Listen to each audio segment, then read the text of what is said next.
কেন নাজিল হইল কোরআন? আজকে আমার আলোচনার সাবজেক্ট কোরআনকে আমি জিজ্ঞেস করলাম, কোরআন বলো তো, লোকেরা বিশ্বাস করে জিন ভূত তাড়ানো, তাবিজ তোমার করা এবং জিন ছাড়ানো এবং ওই সমস্ত সবিনা কতম হাফিজের মাথায় কাগজের পাতায় থাকার জন্য এটা বিশ্বাস করে লোকেরা। তুমি বলো তো কেন নাজিল হইছ কোরআন? আমার প্রশ্নের জবাব সূরাতুন নিসা 4 নম্বর সূরা 5 নম্বর পারা আয়াত নম্বর 105 এবং 106 দুইটা আয়াত তেলাওয়াত করেছি। কোরআন বলছে, ইন্না আনজালনা ইলাইকাল কিতাব,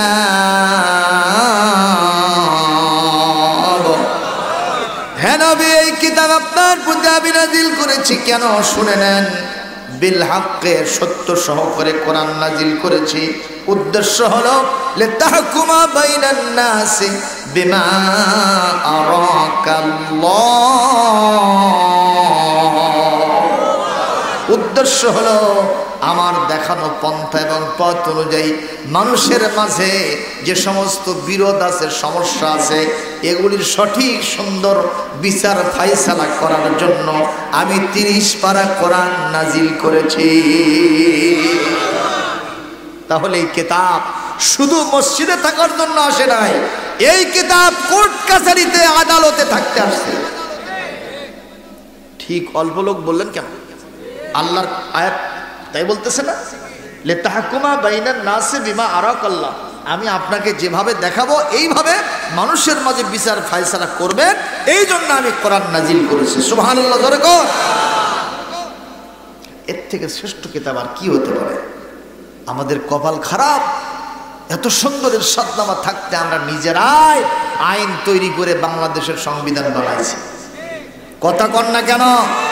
এবং নতুন করে আবার সংবিধান লেখার জন্য 5ই আগস্ট স্বাধীনতার পরে আবার চিন্তা ভাবনা চলছে, এই সংবিধান মানব রচিত আকারে আবার তৈরি করবে। আমরা বলবো প্রয়োজন হবে না, সব দল দেখা শেষ, ইনশাআল্লাহ এবার আল কোরআনের বাংলাদেশ। আমরা আল কোরআনের সংবিধান এদেশে দেখতে চাই। কথা কন না কেন? ধর্মনিরপেক্ষতাবাদ দেখেছি, সমাজতন্ত্র দেখেছি, পুঁজিবাদ দেখেছি, সবগুলি জাতীয়তাবাদ দেখেছি, বস্তা পচা মতবাদ হিসেবে ডাস্টবিনে নিক্ষিপ্ত হয়েছে। সর্বশেষ ফ্যাসিস্টেরা তারাও ধর্মনিরপেক্ষতাবাদের ধ্বজাধারী ছিল, শান্তি দিতে পারে নাই। আমার মনে হয় কেবলমাত্র শুধুমাত্র একমাত্র ওয়ানলি ফর দ্য হোলি বুক আল কোরআনুল কারীম মানুষকে শান্তি দিতে পারে। আমার কথার সাথে একমত থাকলে দুহাত তুলে আল্লাহকে দেখা।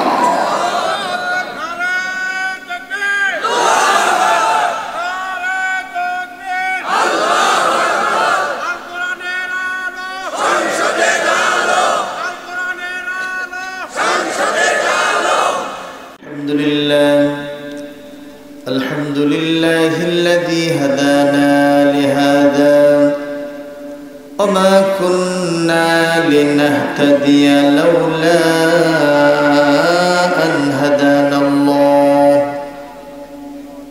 نشهد أن لا إله إلا الله وحده لا شريك له ونشهد أن سيدنا وحبيبنا ومولانا محمدا عبده ورسوله الذي أرسله بالحق بشيرا ونذيرا الذي هدانا إلى دار السلام ونصح الأمم وبلغ الرسالة وأدى الأمانة وداعيا إلى الله بإذنه وسراجا منيرا فقد قال الله تعالى في كلامه المجيد وفرقانه الحميد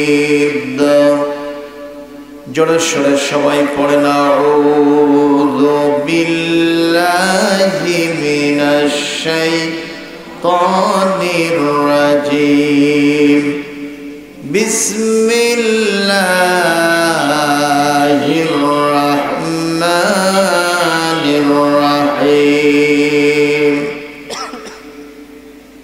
إنا أنزلنا إليك الكتاب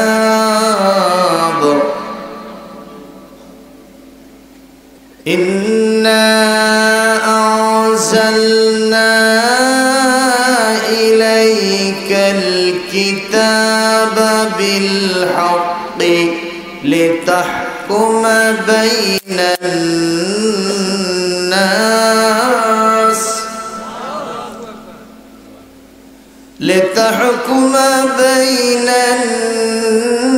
الناس بما أراك الله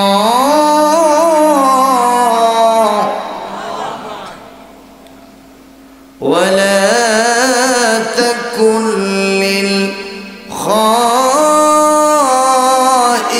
للخائنين خصيما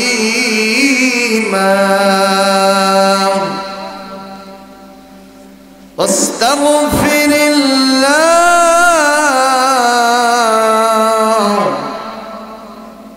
إن الله كان غفورا رحيما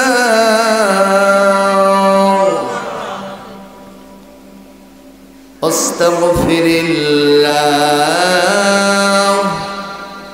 إن الله كان غفورا رحيما صدق الله العظيم. وقال النبي صلى الله عليه وسلم من قال به صدق ومن عمل به أجرا ومن حكم به عدلا ومن دعا إليه فقد هدي إلى صراط مستقيم. إن الله وملائكته يصلون على النبي يا أيها الذين آمنوا صلوا عليه وسلموا تسليما. اللهم صل على مولانا محمد وعلى آل سيدنا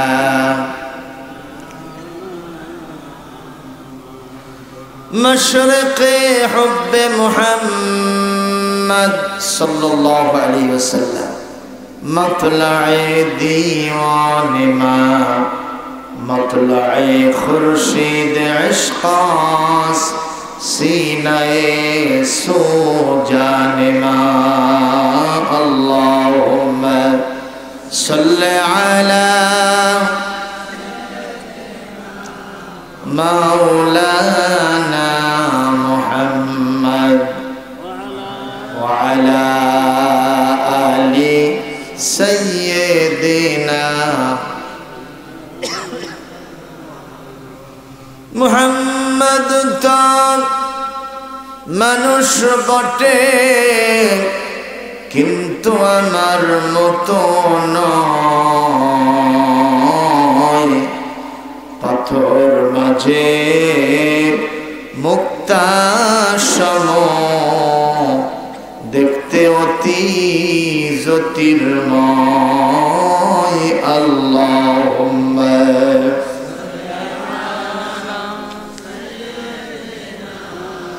مولانا محمد وعلى آل سيدنا بلغ العلا بك كشف الدجى بجماله حسنت جميع خصاله صلوا عليه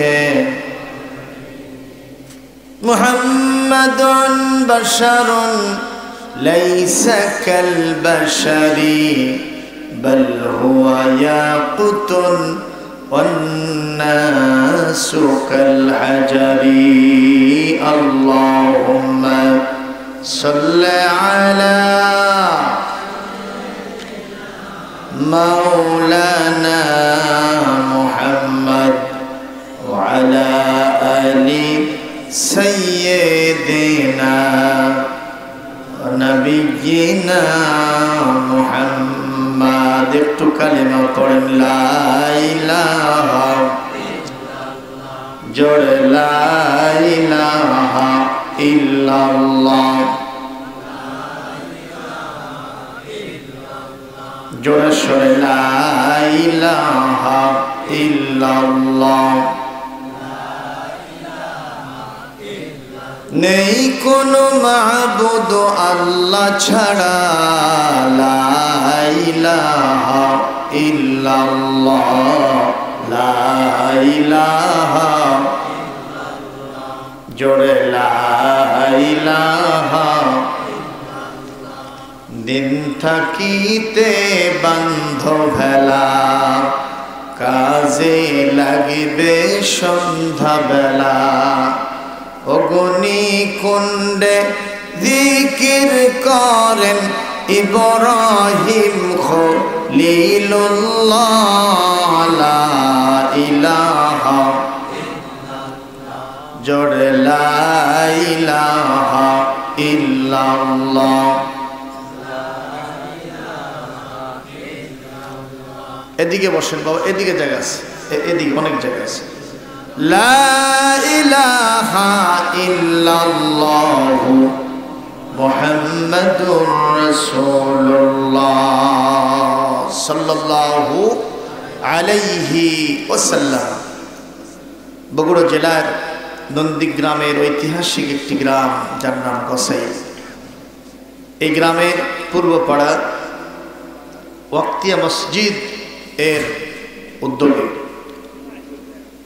অষ্টম অধিবেশন তাফসীরুল কোরআন মাহফিল আজকে 2024 সালের নভেম্বর মাসের 11 তারিখ কার্তিক মাসের 26 তারিখ রোজ সোমবার।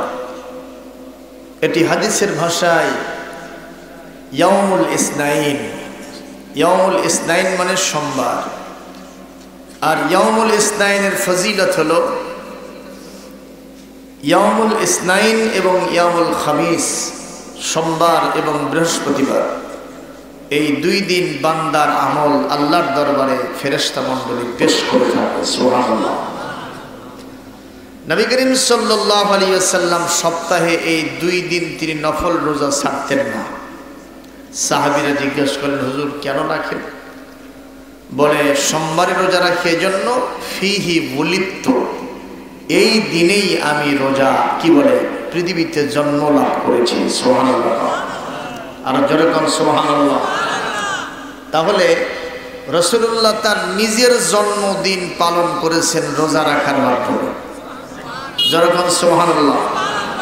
আমরা যদি 12ই রবিউল আউয়াল তারিখে রাসূলুল্লাহর স্মরণে আমরা যদি দরুদ সালাম পড়ি, দোয়া কালাম পড়ি, আলোচনা করি, তাফসীর করি, ওয়াজ নসিহত করি, এটা কি নাজায়েজ হবে? কথা বলে না কেন? অতি উৎসাহী কিছু আলেম নামের, জালেম বললে ভুল হবে, আলেম নামের কিছু লোক আছে যারা নিজেদেরকে জাহির করার জন্য, ইউটিউবকে গরম করার জন্য এবং নতুন একটা কিছু বলেছে জন্য মানুষের কাছে এটা আশ্চর্যজনক হওয়ার জন্য বলে ঈদে মিলাদুন নবী পালন করা এটা বেদাত। দুনিয়াতে কত বেদাত না আছে, সেগুলো বাদ দিয়ে চোখের মধ্যে উঠে আগে পড়ছে। আপনারা কোন বেদাত আছে না? আমাদের জীবন পুরোটাই বেদাত দিয়ে ভরা। তারাবির নামাজের জামাত হযরতে ওমর রাদিয়াল্লাহু তাআলা আনহু তিনি কায়েম করেছেন। লোকেরা ছড়িয়ে ছিটিয়ে থাকতো, একজন ওখানে পড়তেছে, দুইজন ওখানে, তিনজন ওখানে, এভাবে পড়তো। উনি উবাই ইবনে কাবকে বললেন, আপনি আগামী দিন থেকে সবাইকে নিয়ে ইমামতি করবেন আর সবাই আপনার পেছনে তারাবির নামাজ পড়বে। পরের দিন রাত্রিতে উবাই ইবনে কাব কারিউল কোরআন, হাফিজুল কোরআন, মুফাসসিরুল কোরআন, তিনি জামাতের ইমামতি করছেন আর পিছনে অসংখ্য সাহাবীরা কাতারে কাতার নিয়ে দাঁড়িয়ে তার তেলাওয়াত শুনতেছে। সুবহানাল্লাহ। হযরত ওমর পিছনে এসে দাঁড়াইলেন। এই দৃশ্য দেখে তিনি বললেন, এটা একটা বেদাত কাজ, কারণ নবীজি তারাবির নামাজের জামাত চালু করেন নাই, ঠিক কিনা? রাসূল তারাবির নামাজের জামাত কায়েম করেন নাই, কিন্তু আমি ওমর এটা করে দিয়েছি, নিঃসন্দেহে এটা একটা বেদাত। উনি হাদিসের ভাষা যেভাবে বলেছেন, নি'মাতুল বিদআতু হাযা, এটা বেদাত, তবে সর্বশ্রেষ্ঠ বেদাত, অনেক উত্তম বেদাত। জোরে কোন আল্লাহু আকবার। তাহলে বোঝা যায় বেদাত আছে দুই প্রকার, একটা হলো বেদাতে হাসানা আর একটা হলো বেদাতে সাইয়্যা, ঠিক কিনা? রাসূলের সময় কি গান বাজনা ছিল? কথা কয় না। এরকম চলচ্চিত্র জগতে যেভাবে নারীরা ঝাঁকানাকা করে, ভালোবাসাবাসি করে, ড্যান্সিং করে, অভিনয় করে, এগুলো কি রাসূলের জামানায় ছিল? এগুলো করা হলো বেদাত, ঠিক কিনা? করে এটা বেদাতে হাসানা না সাইয়্যা? এটা খারাপ, গুনাহ, ঠিক কিনা? রাসূলের জামানায় সাহাবীরা দাড়ি রাখতেন কিনা? কথা বলেন। আর সাহাবীদের পরে এখন বর্তমানে মুসলমানদের অর্ধেক অন্তত পক্ষে দাড়ি রাখে না, ঠিক কিনা? তাহলে এরা কি কাজ করতেছে? বেদাত। এটা কি বেদাত? সাইয়্যা, ঠিক কিনা? কিন্তু রাসূলের জামানায় মসজিদ ছিল খেজুরের পাতা দিয়ে তৈরি, আর খেজুরের ওই যে ডাল, খেজুরের ওই যে যেটা ধর্না, এটা দিয়া গোঁজ বানায়া খেজুরের পাতার ছাউনি, যদি বৃষ্টি পড়ে আধা ঘন্টা, হ্যাঁ, ওখানে বৃষ্টি ঝরতে থাকে 1.5 ঘন্টা, কারণ খেজুরের পাতার মধ্যে যেগুলো জমে আছে ওগুলো পানি পড়তেছে। এটা ছিল। এখন বাংলাদেশে কি এই টাইপের মসজিদ আছে নাকি? সব মসজিদগুলি এখন পাকা, শুধু পাকা না, উন্নত মানের টাইলস, গ্রাম বাংলায় পর্যন্ত এসি হয়ে গেছে। কথা বলে না কেন? হয়ে গেছে। তাহলে এটাও বেদাত। রাসূলের জামানায় যেহেতু ছিল না, এখন হচ্ছে, তাই বলে কি এটা গুনার বেদাত? এটা গুনাহ হবে? এটা হলো বেদাতে হাসানা। সুবহানাল্লাহ। রাসূলের জামানায় এইভাবে মাহফিল হতো না। রাসূলের জামানায় আমরা যেভাবে একেবারে বক্তার নাম দিয়া পোস্টার বানায়, মাইকিং, লাইটিং, প্যান্ডেলিং যা যা করতেছি, রাসূলের জামানায় এরকম কিছুই ছিল না। মসজিদে নববীর ভিতরে, কোনো বাড়ির ছাদের ওপরে, কোনো এলাকার উঠানে রাসূলুল্লাহ দাওয়াতি কাজ করতে গেছেন, সবাই বসে ওয়াজ শুনছে। এখন যে সিস্টেমের ওয়াজ মাহফিল হচ্ছে, এটা বেদাত না? তাহলে বেদাত হলে কি বেদাত? হাসান। সুবহানাল্লাহ, জোরে কোন। সুতরাং নবীজির জন্মদিবস, মিলাদুন নবীর দিবস যদি আমরা পালন করি, এটা কখনো বেদাতে সাইয়্যা হবে না, এটা অবশ্যই বেদাতে হাসানা হবে। আল্লাহ খুশি হবেন, রাসূলের মহব্বত আমাদের কলিজায় জাগবে ইনশাআল্লাহ। এর বিনিময় হলেও কাল কিয়ামতে রাসূলের সুপারিশ আমরা পেয়ে যাব। বলি আল্লাহুম্মা আমিন। সেই ইয়াউমুল ইসনাইন, সেই আজকে সোমবার দিনে এই মাহফিলের ইন্তজাম হয়েছে। গোসাইল গ্রামে প্রায় অনেকগুলি মাহফিল হয়, 4-5টা, তাই না ফিরোজ? তার ভিতরে আজকে এটাই এট ফার্স্ট। আল্লাহু আকবার। আপনারা কি বেজার? বেজার মনে হচ্ছে মিলাদ মাহফিলের মতো। তারপরেও আপনারা জেগে জেগে বসেছেন, যা আয়োজন হয়েছে, আর তেমন জায়গা নেই। 10 জন লোক আসলে আর জায়গা হবে না ঠিক মতো। তারপরে আপনি বলবো একটু যদি চেপে চেপে বসেন, এক জায়গা হবে, ওখানে থাকার দরকার নেই, বসে ভিতরে আসে বসে। যারাই দাঁড়িয়ে আছেন আশেপাশে, এখন শেষ মুহূর্ত, মাহফিলের মূল সময়, বাহিরে থাকার কোনো প্রশ্ন নেই, সবাই ভিতরে আসুন। এই মাহফিলের ইন্তজাম যারা করেছেন আমরা তাদেরকে ধন্যবাদ জানাই। মঞ্চে উপবিষ্ট আছেন মুহতারাম সাহেব সদর জনাব সভাপতি মাওলানা ফরিদ উদ্দিন ইমাম পূর্ব পার্বত্য মসজিদ। আপনার বাড়ি এই গ্রামে? আলহামদুলিল্লাহ, আল্লাহ তাকে কবুল করুন বলি আমিন। প্রধান অতিথি সাবেক জাতীয় সংসদ সদস্য বগুড়া জেলা বিএনপির ভারপ্রাপ্ত সাধারণ সম্পাদক জনাব আলহাজ মোহাম্মদ মোশাররফ হোসাইন, আল্লাহ তাকে কবুল করুন। মাহফিলের পক্ষ থেকে শুভেচ্ছা জানাই। বিশেষ অতিথি আবুল কালাম আজাদ চেয়ারম্যান অত্র ইউনিয়ন পরিষদ, হাশেম আলী প্রামাণিক সদস্য 4 নম্বর ওয়ার্ড ঘাটগ্রাম ইউনিয়ন পরিষদ, আজকে আমাদেরকে বক্তব্য রেখে ধন্য করেছেন মাওলানা ওবাইদুল্লাহ হাফেজে কোরআন, যিনি প্রতিষ্ঠাতা পরিচালক আলহাজ নজরুল ইসলাম হাফিজে কওমি মাদ্রাসা দুপচাচিয়া বগুড়া এবং পূর্ব বীরকেদার কেন্দ্রীয় জামে মসজিদের উনি খতিব, আমাদের বিজরুলের কৃতি সন্তান, আল্লাহ তাকে কণ্ঠটাকে বিশ্বময় ছড়িয়ে দিন, জোরে বলি আমিন। বক্তা হিসেবে আলোচনা রেখেছেন আমার অত্যন্ত স্নেহের কাছের মানুষ হযরত মাওলানা আতিকুল ইসলাম, এই গ্রামেরই তিনি কৃতি সন্তান, আমাদের পানিহালি গ্রামের উত্তরপাড়া জামে মসজিদের তিনি খতিব। আল্লাহ পাক আমাদের আতিককে কবুল করুন, জোরে বলি আমিন। হযরত উলামায়ে কেরাম, সম্মানিত মুরব্বিয়ান আযম, যুবক ভাইরা, কচিকাচারা, আড়ালে বসা মা ও বোনেরা, আসসালামু আলাইকুম ওয়া রাহমাতুল্লাহি ওয়া বারাকাতুহু। জোরে বলে আল্লাহুম্মা আমিন। আরো জোরে কোন আমিন বলেন। আলহামদুলিল্লাহ কাসীরা, আল্লাহু আকবার কবীরা, সুবহানাল্লাহি বুকরাতাও ওয়া আসীলা। বলে আমিন ইয়া রাব্বাল আলামিন। এতগুলি লোক আল্লাহর নামে একটা জোরে তাকবীর ধরলে গ্রামের লোকেরা মনে করছে বোধহয় লোকজন হয়নি, কিন্তু ইতিমধ্যেই যে এখানে আর জায়গা নাই সেটা আমরা অন্তত জানাই দিই। আমি ভুল করে গাড়িটা ওই দিকে নিয়ে গেছিলাম, তখন বাজে হচ্ছে কয়টা বাজবে? 8টা। এই টাইমে আমি ওই দিকে গেছি, অথচ কোনো সাড়া নাই, শব্দ নেই। মনে হচ্ছে কটকটা করে জানলা দরজা লেগে গেছে, মানে এখানে হয়তো আসবে না সেই সিটে। এই গ্রামে তো সভা হচ্ছে, বোঝাই যাচ্ছে। আমি মনে করলাম আজ হসে কাজ, ও আজ সাঙ্গ তুলবে, তো না, এসে দেখতেছি মোটামুটি আপনারা জেগে জেগে বসে গেছেন। আমি খুশি হয়েছি। সবাই মিলে আল্লাহর নামে একটা জোরে তাকবীর দিব। লিল্লাহে তাকবীর, নারায়ে তাকবীর, আল কোরআনের আলো। ঘরে এখন বাদ দেন, ওটা খাম শেষ, ওটি দেন। সংসদে জালো, কোরআন সুন্নাহ যেখানে, আলেম ওলামা যেখানে, যে দলে কোরআন আছে সেই দলে আমরা আছি, যে দলে কোরআন নাই সেই দলে আমরা নয়। নারায়ে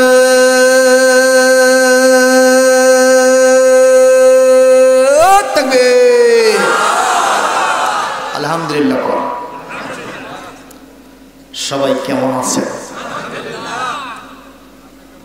আল্লাহ তাআলার অনেক শুকরিয়া, আজকের মাহফিলে আমরা আসতে পেরেছি এবং কোরআন থেকে আলোচনা করার এবং শোনার সুযোগ পেয়েছি। আল্লাহু আকবার। আলোচনা হবে কোন কিতাব থেকে? জোরে বলেন। কেন? বলে এর থেকে ভালো জিনিস আর নাই, ঠিক কিনা?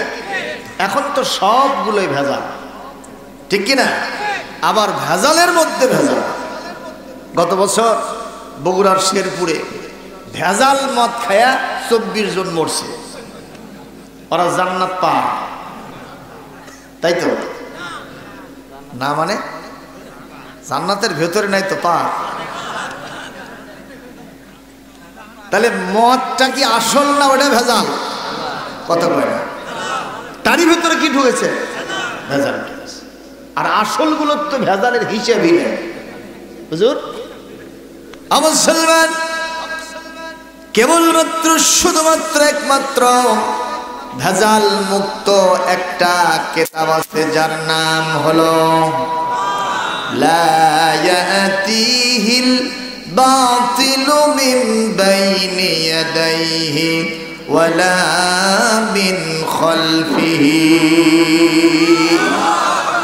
তানজিলুম মিন লাদুন হাকিমুন হামিদ। আল্লাহু আকবার, জোরে কোন আল্লাহ রাব্বুল আলামিন বলেন এটা এমন পিওর একটা কিতাব, এটা এমন ভেজাল মুক্ত একটা কিতাব, এর সামনে থেকে কিংবা পিছন থেকে কোনো দিক থেকে কোনো প্রকার বাতিল কথা, জুর কথা, আজে বাজে কোনো বক্তব্য কোরআনের ভিতরে ঢুকানো হয় নাই। এটা সব চাইতে সহি এবং শুদ্ধ কিতাব। সুবহানাল্লাহ, জোরে বলেন। এই পৃথিবীতে রামায়ণ, মহাভারত, জিন্দাল ইসলাম, এরপরে বেদ, পুরাণ, তাওরাত, জবুর, ইনজিল, যেটাই বলেন আপনি, আহা, সবগুলো কিতাবের ভিতরে সবচেয়ে শ্রেষ্ঠ কিতাবের স্থান দখল করে আছে, যার নাম কি? একটু জনগণ, নামটা কি? কবি বলছে কত সুন্দর করে, ও মুসলমান দাঁড়াও তুমি, সাথে নিয়ে যাও কোরআন খানি, ঘোড়া ধারের বিপদ ছাড়িতে পথ চলিতে কি পারবে তুমি, ও মুসলমান দাঁড়াও তুমি, সাথে নিয়ে যাও কোরআন খানি। পৃথিবীটা আজ শুধু হাহাকার, আলো নেই কোথাও, আজ শুধুই আধার। কোরআনই দিতে পারে আলোর দিশা, কোরআনই দিতে পারে আলোর দিশা, থাকুক সেথায় যত অন্ধকারী, সাথে নিয়ে যাও কোরআন খানি। একটু জোরে বলেন, আরো জোরে বলে। আমরা যে এত ভাগ্যবান, এত সুন্দর একটা কিতাব আমাদের কাছে আছে। সুবহানাল্লাহ। হিন্দুদেরটার নাম কি? পুরাণ, আরেক দিক থেকে গীতা, ঠিক কিনা? রামায়ণ, ঠিক কিনা? এই সমস্ত কিতাবগুলি সবার জন্য পড়া জায়েজ নাই ওদের ধর্মে। খালি পড়বে হলো যারা ব্রাহ্মণ, যারা তাদের মৌলবী, যারা তাদের মোল্লা, তারাই শুধু হলো পড়বে, নাড়াচাড়া করবে, সবাই দেখতে পারবে না। আর আমাদের কিতাবের কি, বরং যারা ধরবে না তারাই কাল কিয়ামতে জাহান্নামে যাবে। ঠিক না? ঠিক বলেন। আল্লাহ রাব্বুল আলামিন বলেন, এই পৃথিবীতে সর্বপ্রথম আমি এই কিতাবের যে বিধানটা নাজিল করেছি সেটাই তো হলো পড়ার কথা। ইকরা বিইসমি রাব্বিকাল্লাযী খলাক, খলাকাল ইনসানা মিন আলাক, ইকরা ওয়া রাব্বুকাল আকরামুল্লাযী আল্লামা বিল কলম, আল্লামাল ইনসানা মা লাম ইয়ালাম। জোরে বলেন সুবহানাল্লাহ। আল্লাহ পাক বলেন, হে নবী, আপনি নিজে পড়বেন এবং আপনার যারা অনুসারী আছে, আপনার যারা উম্মত আছে, তারা সবাই যেন এই কোরআনটা জীবনের শুরু থেকেই পড়া শুরু করে দেয়।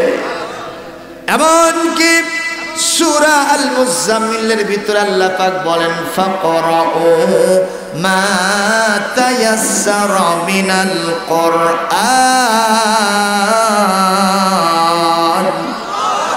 এই কোরআনের যে অংশ তোমার জন্য সহজ হবে, তুমি সেই জায়গা থেকে নামাজের মধ্যে পড়ো।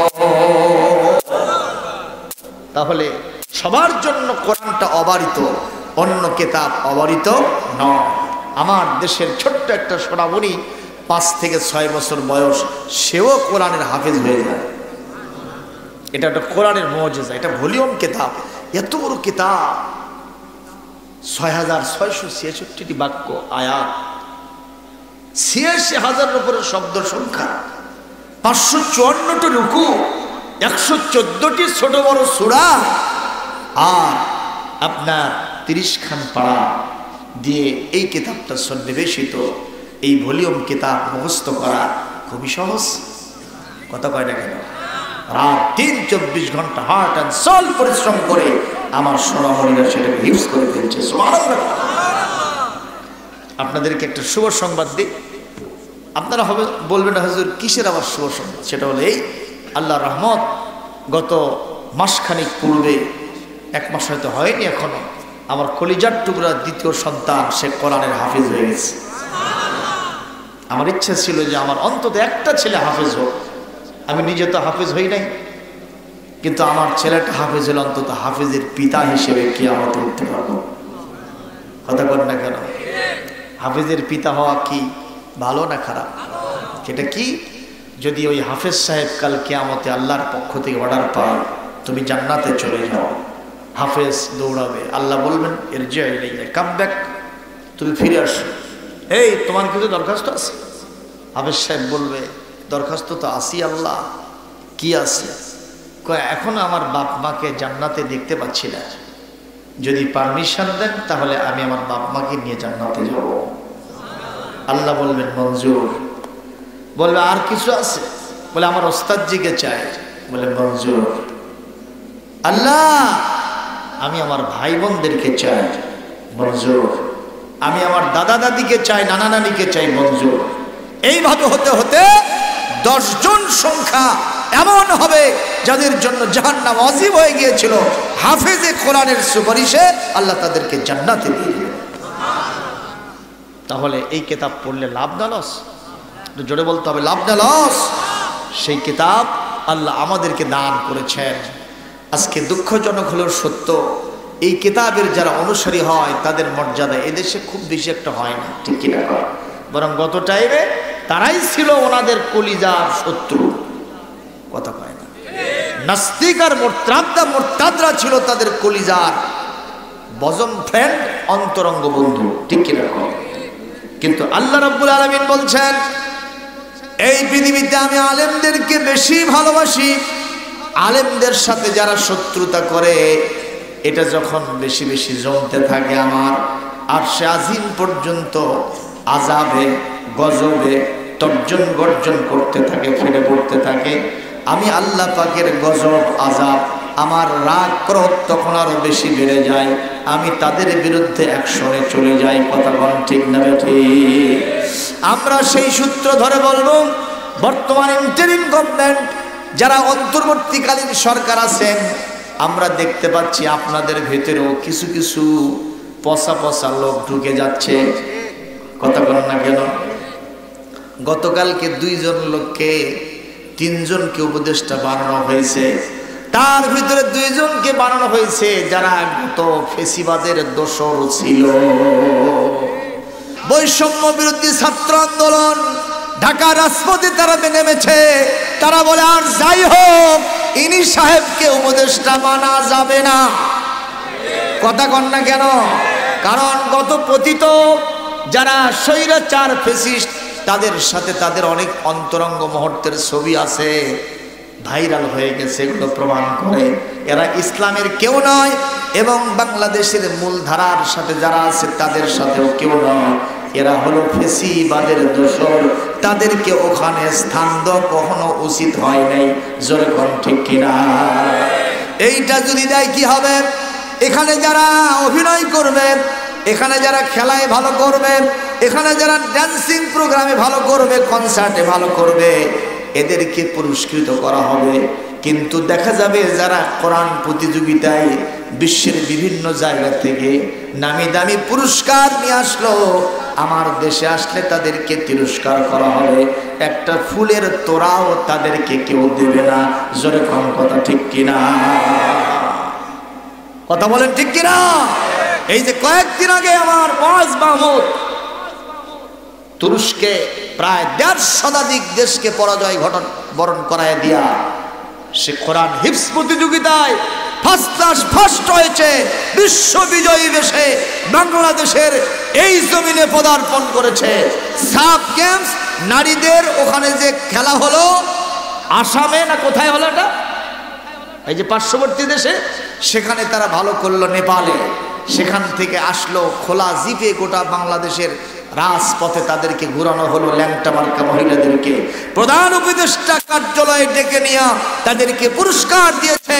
আমরা বলবো ওই ল্যাংটা মার্কা ফুটবলার নারীদেরকে তোমরা পুরস্কার দিয়েছ, আমি দাবি জানাবো, হাজার বার দাবি জানাবো, তর্জন গর্জন করব, ওদের থেকে বরঞ্চ এই বিশ্ববিজয়ী কোরআনের হাফেজকে 1 নম্বর কোটি টাকা পুরস্কার দেওয়া দরকার ছিল।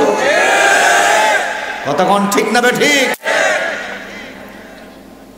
যারাই অন্যায় করবে তাদের কোনো ছাড় হবে না, ঠিক কিনা বলেন? ঠিক কিনা বলেন?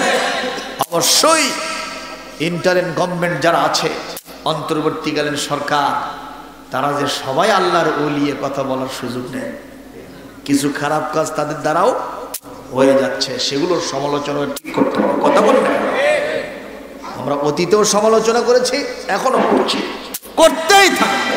যেখানেই খারাপ সেখানে আমাদের প্রতিবাদ। কতক্ষণ? ইনশাআল্লাহ, জোরে বলেন ইনশাআল্লাহ। এটাই ইসলামের শিক্ষা। আল্লাহ আমাদেরকে তৌফিক দান করুন বলি আমিন। আমি এই দাবিটা যে জানালাম, তাতে আপনারা কি একমত? হাফেজ সাহেবকে পুরস্কার দেওয়া হোক। ধর্ম উপদেষ্টা সাহেব তিনি ডেকে নিয়ে কিছু কিছু দিচ্ছেন, তো ধর্ম উপদেষ্টাকে তো কিছুই মনে করে না ওরা। ওই 23 জনের মধ্যে সবচেয়ে নিম্নমানের হলো ধর্ম, যদি উনি সবার চাইতে হায়ার এডুকেটেড, উনি ডক্টর, উনি পিএইচডি হোল্ডার, উনি মুফতি, উনি মুহাদ্দিস, উনি মুফাসসির, এমন কোন ডিগ্রি নাই যে অর্জন করে নাই। আল্লাহু আকবার। ডক্টর মুফতি খালিদ হাসান, আল্লাহু আকবার। কিন্তু ওনাকে খুব একটা মনে না যে তুই হুজুর মানুষ, তুই ধর্ম লিয়া থাক। প্রধান উপদেষ্টা সাহেবের দায়িত্ব হলো মুআজ মাহমুদকে ডেকে নিয়া নিজের হাতের সম্মাননা তার হাতে উঠে দেওয়া। আল্লাহ তৌফিক দান করো। আরো জোরে বল না আমিন। আজকে আমি আলোচনা করব মহাগ্রন্থ আল কোরআন থেকে। আপনারা শুনবেন তো নাকি? বেশি আলোচনা হবে না ইনশাআল্লাহ। 11টা বাজে, আমি 12টার ভিতরে শেষ করব। তাহলে কয় ঘন্টা হলো? আর 1 ঘন্টা থাকবে। আপনারা কিনা পোলা খুব স্বাদ হয়েছে, আমি কিন্তু খাইনি। কিভাবে বুঝলাম? যা বর্ণনা দিল, যে বাড়িতে বসেছিলাম, তাতে মনে হয় যে আজকে ভাঙা মন চাঙ্গা হয়ে যাবে। তবে মাছের কাঁটা আছে, সাবধানে খাবে।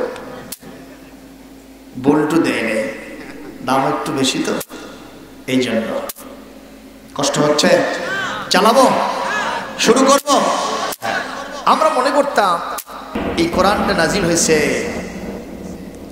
শুধু তেলাওয়াতের জন্য, কোরআনটা নাজিল হয়েছে শুধু জিন ভূত তাড়ানোর জন্য, কোরআনটা নাজিল হয়েছে শুধু ঝাড়ফুঁক করার জন্য, কোরআনটা নাজিল হয়েছে শুধু তাবিজ করার জন্য। কোরআনের বিভিন্ন কপির শুরুতে তাবিজ লেখা আছে না? দেখবেন না, লেখা আছে না? নাই, এরকম সুন্দর করে দাগানো আছে, আঁকা আছে। এগুলো হচ্ছে তাবিজের নকশা। উনি এখানে এটা দিয়া বুঝাতে চান যে এই কিতাবটা তাবিজ করার জন্য নাজিল হয়েছে। আল্লাহ কি জন্য নাজিল করলেন সেটা লেখে নাই, ও নিজে ওটা বানায় দিয়েছে। তাহলে ওর কিয়ামতের দিন খবর আছে না? নাই, জনগণ আছে না? না, ওর খবর আছে। এই যে মেয়ের বিয়াতে এক পিতা কোরআন শরীফ সুন্দর করে বকমল কাপড় দিয়ে পেয়েছে, সুন্দর করে গিফট করতেছে, বাক্সের ভিতরে দিচ্ছে। তো এক হুজুর সাহেব জিজ্ঞেস করছে, মেয়ে কি কোরআন তেলাওয়াত করতে জানে? কই যে না, এখনো শেখেনি। তো শেখেনি, এতদিন কি করলো?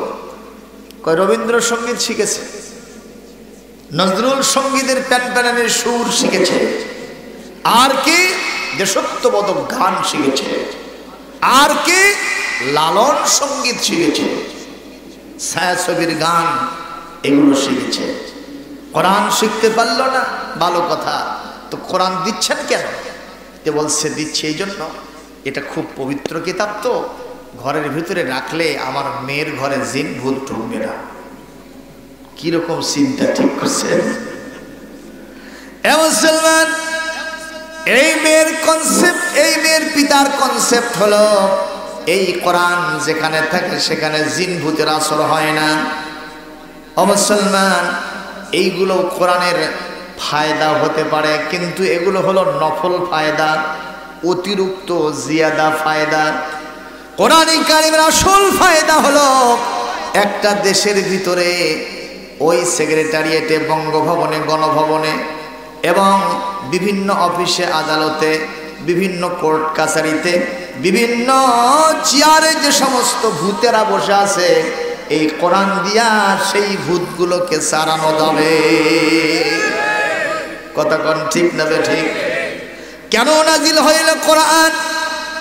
আজকে আমার আলোচনার সাবজেক্ট কোরআনকে আমি জিজ্ঞেস করলাম, কোরআন বলো তো, লোকেরা বিশ্বাস করে জিন ভূত তাড়ানো, তাবিজ তোমার করা এবং জিন সারানো এবং ওই সমস্ত সবিনা কতম হাফিজের মাথায় কাগজের পাতায় থাকার জন্য এটা বিশ্বাস করে লোকেরা। তুমি বলো তো কেন নাজিল হইছ? কোরআন আমার প্রশ্নের জবাব সূরাতুন নিসা 4 নম্বর সূরা 5 নম্বর পারা আয়াত নম্বর 105 এবং 106 দুইটা আয়াত তেলাওয়াত করেছি। কোরআন বলছে, ইন্না আনজালনা ইলাইকাল কিতাব,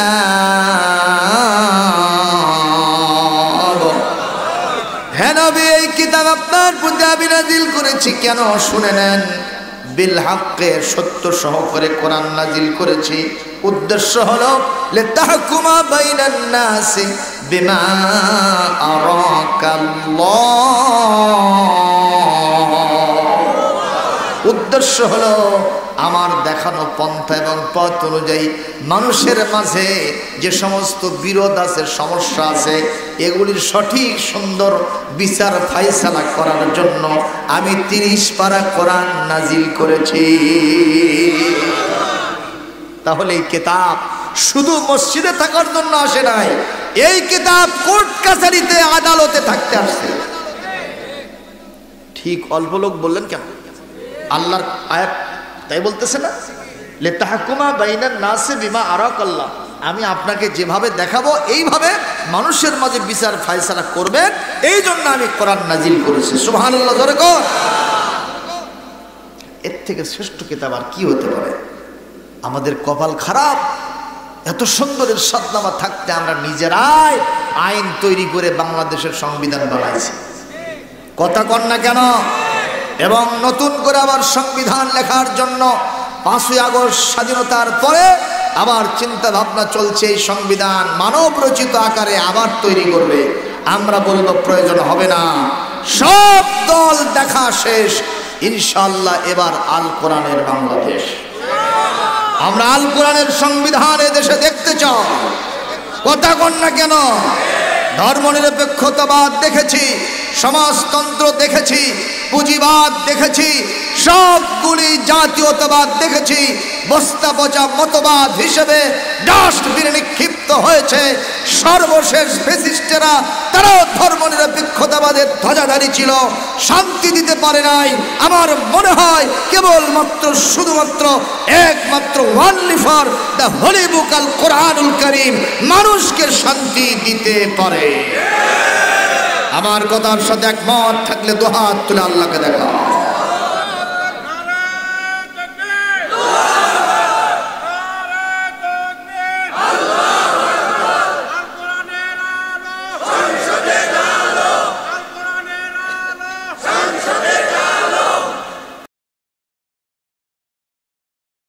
আলহামদুলিল্লাহ, আলহামদুলিল্লাহ।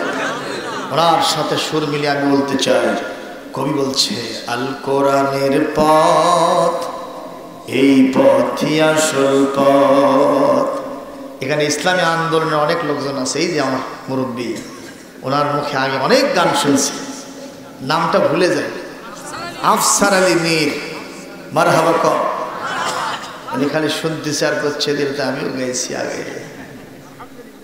সেই কবি মতিউর রহমান মল্লিক বিনা চিকিৎসায় ধুকে ধুকে জমিন থেকে বিদায় হয়েছে। যাদের গান শুনলে মানুষের ঈমান বাড়ে, তাদের চিকিৎসা হয় না। আর যাদের গান শুনলে চরিত্র ধ্বংস হয়ে যায়, অবৈধ প্রেমের সুরসুরি জাগে, তাদের চিকিৎসার জন্য আগেই বিমান তৈরি হয়। কথা কন না কেন? এই উল্টা পাল্টা আমার সমাজে আছে না ভাই? এই উল্টা পাল্টার দিন শেষ হয়ে গেছে। কথা বলতে হবে, ঠিক না ঠিক? মুসলমান, কবির সেই সুরটা আমরা আবার দিচ্ছি, সবাই মিলে আমার সাথে ধরবেন। আল কোরআনের পথ এই পথই আসল পথ, বলেন আল কোরআনের অন্য পথে অন্য মতে নেই যে রহমত, আল কোরআনের পথ এই পথই আসল পথ। আল কোরআনের আলোয় যার জীবন আলোকিত, সেই চির বিপ্লবী নয় কখনো ভীত, তার হৃদয়ে শুধুই আল্লাহর অথই মোহাব্বত, অথই মোহাব্বত। আল কোরআনের পথ এই পথই আসল পথ, আল্লাহ আমার রব এই রবি আমার সব, দমে দমে তনু মনে তারি অনুভব, আল্লাহ আমার রব এই রবি আমার সব। আল কোরআনের প্রেমে যে বারেক পড়ে যায়, দিন কায়েমের তরে সে শহীদ হতে চায়, সে জিহাদের রাহে, সে জিহাদের রাহে গড়ে নিজের ভবিষ্যৎ, নিজের ভবিষ্যৎ। আল কোরআনের পথ এই পথই আসল পথ, আল হাদিসের পথ এই পথই আসল পথ, অন্য পথে অন্য মতে নেই যে রহমত, আল কোরআনের পথ এই পথই আসল পথ। জোরে মনে আরো জোরে, আরো আস্তে, আরো আস্তে। পুলিশ আলো এই গসাইল মাহফিলে পুলিশের কত ভয় হয়েছে, বক্তা পাইলে দৌড় মারছে, জেনে তার সিরিয়াল নম্বর নাই তাই এসে মাইক টানে নিছে, কতক্ষণ না কেন। আজকে কি সেই পুলিশ বন্ধ করার জন্য আসবে? পুলিশ বলবে হুজুর চালান, যত পারেন ফাটা কথা কর, সেই দিন শেষ। এখন নতুন বাংলাদেশ, মারহাবা, আলহামদুলিল্লাহ বলেন। আরো নতুনত্ব আসবে যদি কোরআনকে সেটিং দেওয়া যায়, তখন আর গানের পারমিশন হবে না। যারা গানের পারমিশন নিতে যাবে খালি মুখ ফুটে বার করাও সারা, হ্যান্ডকাফ লাগানো সারা, কারো বাপের বেটার আর মনের ভিতরে এটা উদয়ও হবে না যে গান বাজনা করব। আর যদি কোরআন সেটিং হয়, উপজেলা পরিষদ থেকে জিজ্ঞাসা করা হবে গসাইল কয়টা মাহফিল হয়, বলে 4টা হয়। এবার কয়টা হলো, বলে 1টা। আর 3টা হয় না কেন, বলে টাকা নাই, পয়সা নাই, হাতের অবস্থা খারাপ, জমিনে ধান ভালো হয় নাই। কথা কন না কেন? উপজেলা নির্বাহী অফিসার সাহেব বলবে টাকা পয়সার চিন্তা আপনাদের করতে হবে না, যত টাকা লাগে আমরা দেব। গসাইল মাহফিল আগে যদি হতো 4টা, এবার আরেকটা বাড়ায়া হবে 5টা।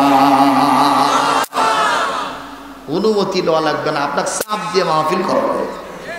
কথা কন না কেন? আর বক্তারা 80,000 আর 50,000, হ্যাঁ কথা কয় না। এগুলো নিয়ে ব্যবসা শুরু হয়েছে না হয়নি? এমন অবস্থা, মাহফিল হবে কাল, আজকের দিনেই টাকা পেইড করতেই হবে। কথা কয়। আর আমরা হুজুররা ওগুলো করি না জন্য আমাকে খালি আলু ঘাটার সাটা মারিচ্ছে। কি সিয়াম? আলু ঘাটার সাটা। মুসলমান মন খারাপ করতেছেন? যতই আলু ঘাটার সাটা মারুন, যেই নীতিতে চলি এর বাইরে যাওয়া যাবে না। কথা কম। তবে হ্যাঁ, আমি আমার একটা গাড়ি ব্যবহার করি, একটা মিডিয়া আমার সাথে থাকে, আমার সাথে একটা সফর সঙ্গী থাকে, ড্রাইভার থাকে, তাদেরও তো কিছু হক আছে। কথা বল না কেন? গাড়ি তো আর এমনি আসবে না, এগুলোর কিছু টাকা তো অবশ্যই দিতে হবে। আর আমি একটা কামলা, একটা রাত আপনাকে কামলা দিলাম, আপনি কি আমাকে কিছুই দিবেন না? কথা বল না কেন? রাসূলুল্লাহ বলেছেন, তোমার যা প্রয়োজন যদি কেউ না দেয় তুমি অবশ্যই সেটা চেয়ে নিবা, এটা তোমার কখনো নাজায়েজ হবে না। কথা কোন ঠিক কিনা? আর যদি কেউ ঢাকা থেকে আসে, খরচ যদি হয় 10,000 15,000 টাকা, তাকে আমার অন্তত 20 থেকে 30,000 টাকা দিতেই হবে। কিন্তু সেটা যদি 1 লক্ষ হয়, বক্তা তোমার তক্তা বানায়া সাইজ করা হবে। কথা কোন ঠিক কিনা? অবশ্যই কোরআনের তাফসীর মাহফিল এটা কখনো ব্যবসার ময়দান হতে পারে না, এটা দ্বীনি খেদমত। কোরআনে কারীম সূরা ইয়াসিন সূরা আয়াত নম্বর, এখানে আল্লাহ রাব্বুল আলামিন 11 নম্বর আয়াতের ভিতরে বলছেন, ইত্তাবিউ মান লা ইয়াসআলুকুম আজরা ওয়া হুম মুহতাদুন।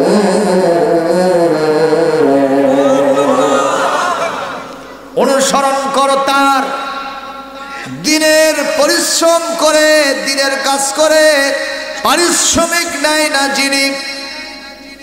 আপনি অনুসরণ করবেন সেই সমস্ত বক্তাদের, সেই সমস্ত আলেমদের, সেই সমস্ত দ্বীনের দায়ীদের যারা বিশ্বনবীর গুণাবলী তাদের জীবনে অনুসরণ করে। যেরকম সুবহানাল্লাহ।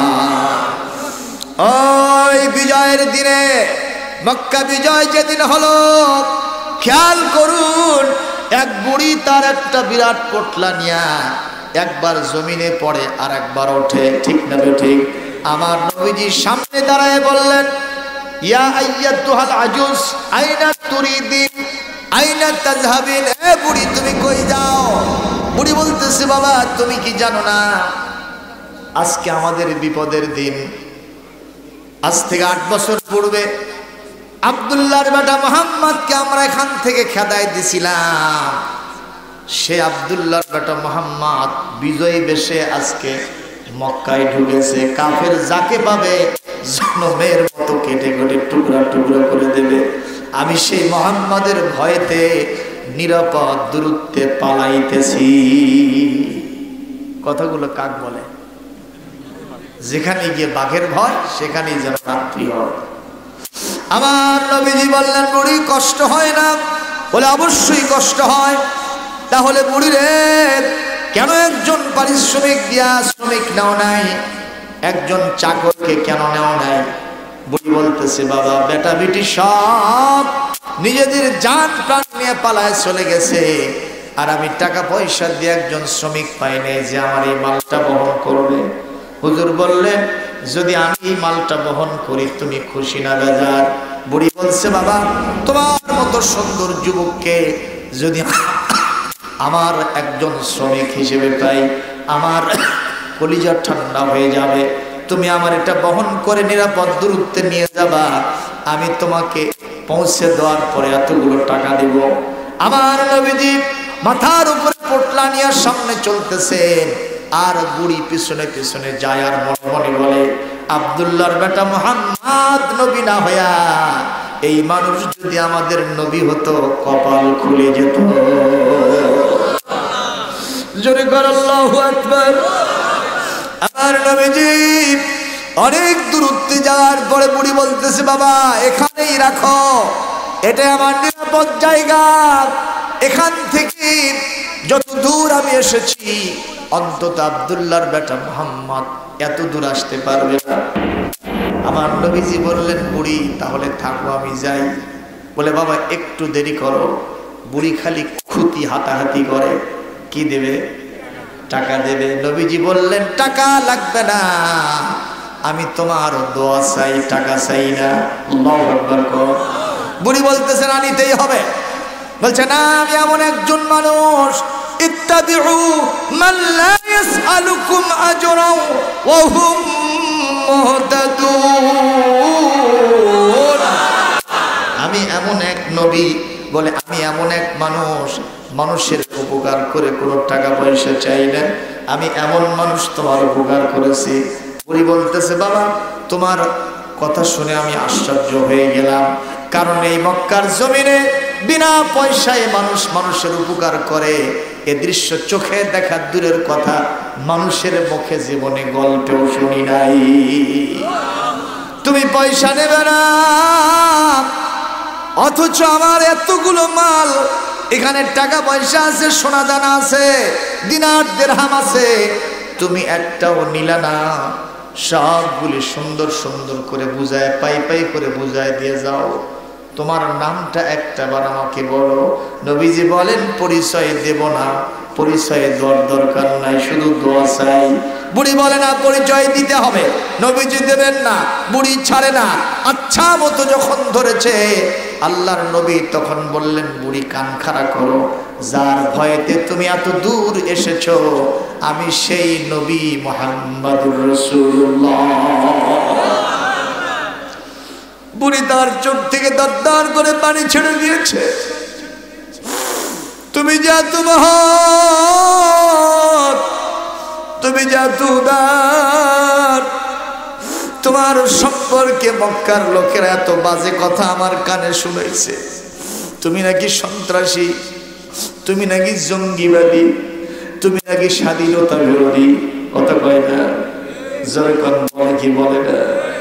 মুসলমান, আমার বাংলাদেশের নিজামী, মুজাহিদ, সাইদি, কাদের মোল্লা এবং কামারুজ্জামান, মীর কাসেম আলী মিন্টু সহ ইসলামী আন্দোলনের যেই নেতাদের বিরুদ্ধে রিউমার্ক ছড়ানো হয়েছিল, ওই নেতাদের সাথে যারা ওঠা বসা করেছে তারা বলেছে ওই স্বাধীনতা বিরোধী জঙ্গিবাদ তো দূরের কথা, বাংলাদেশের কোন লিডার তাদের চরিত্রের কাছে কুলাবে না। একটু জোরে কর আল্লাহু আকবার। একটা মানুষ, তার সম্পর্কে যত মিথ্যা অপবাদ প্রচার করা হয়, কাছে গেলে বোঝা যায় মানুষটা কত ভালো। জোরে কর সুবহানাল্লাহ। আল্লামা সাইদি, পৃথিবীতে কোরআনে কারীম এসেছে জমিনকে শাসন করার জন্য, সুবিচার কায়েমের জন্য। আমি দু একটি ঘটনা কোরআনের বিষয়ে আপনাদের সামনে কি রাখবো, বলবো, কোনো সমস্যা নাই তো? কোরআন যে একটা বিচার গ্রন্থ, ফায়সালাকারী গ্রন্থ, সুশাসন প্রতিষ্ঠার একটা কনস্টিটিউশন, দস্তুর, সংবিধান, সেই বিষয়ে আমি কয়েকটা আয়াত আপনাদের সামনে এখনই পেশ করছি। এরপরে তাফসীরের দিকে চলে যাব, যেহেতু আগে দলিল পেশ করতে হবে। উসবুত বিল আদিল্লাতিল কাতিআ। আমরা যখন ছাত্রদেরকে প্রশ্ন করি যে তুমি এই বিষয়টাকে সাবেত করো, এটা স্পষ্ট এবং অকাট্য দলিল প্রমাণের মাধ্যমে। কোরআন যে একটা শাসন করার কিতাব, এটা যে একটা কনস্টিটিউশন, সংবিধান, এটা যে একটা আদালতের কিতাব, সে বিষয়ে কিছু আয়াত আপনারা শুনবেন না? তাতে কি কষ্ট হয় নাকি? হ্যাঁ, তাহলে তেলাওয়াত শুনবেন। আল্লাহু আকবার পারবেন তো ইনশাআল্লাহ? আল্লাহ রাব্বুল আলামিন বলেন, ইন্নাল্লাহা ইয়া'মুরুকুম আন তু'আদ্দুল আমানাতি ইলা আহলিহা ওয়া ইযা হাকামতুম বাইনান নাসি আন তাহকুমু বিল আদল ইন্নাল্লাহা নি'মা ইয়া'iযুকুম বিহি ইন্নাল্লাহা কানা সামিআন বাসীরা। এটা হলো সূরা আন-নিসার 58 নম্বর আয়াত। বলেন আল্লাহু আকবার। এরপরে সূরা মায়েদার 45 থেকে 47 নম্বর আয়াতে 3 জায়গায় আল্লাহ পাক কোরআনকে শাসনতন্ত্র বলেছেন। আল্লাহ পাক বলেন, وَمَنْ لَمْ يَحْكُمْ بِمَا أَنزَلَ اللَّهُ فَأُولَئِكَ هُمُ الْكَافِرُونَ وَمَنْ لَمْ يَحْكُمْ بِمَا أَنزَلَ اللَّهُ فَأُولَئِكَ هُمُ الظَّالِمُونَ ومن لم يحكم بما أنزل الله فأولئك هم الفاسقون ফাসিকুন। একটু জোরে কোন আল্লাহু আকবার, আরো জোরে কোন আল্লাহু আকবার। আল্লাহ রাব্বুল আলামিন বলেন, ইয়া আইয়ুহাল্লাযীনা আমানু আতিউল্লাহা ওয়া আতিউর রাসূলা ওয়া উলিল আমরি মিনকুম। আল্লাহু আকবার বলেন। আলাম তারা ইলাল্লাযীনা ইয়াজউমুনা আন্নাহুম আমানু বিমা উনজিলা ইলাইকা ওয়া মা উনজিলা মিন ক্বাবলিকা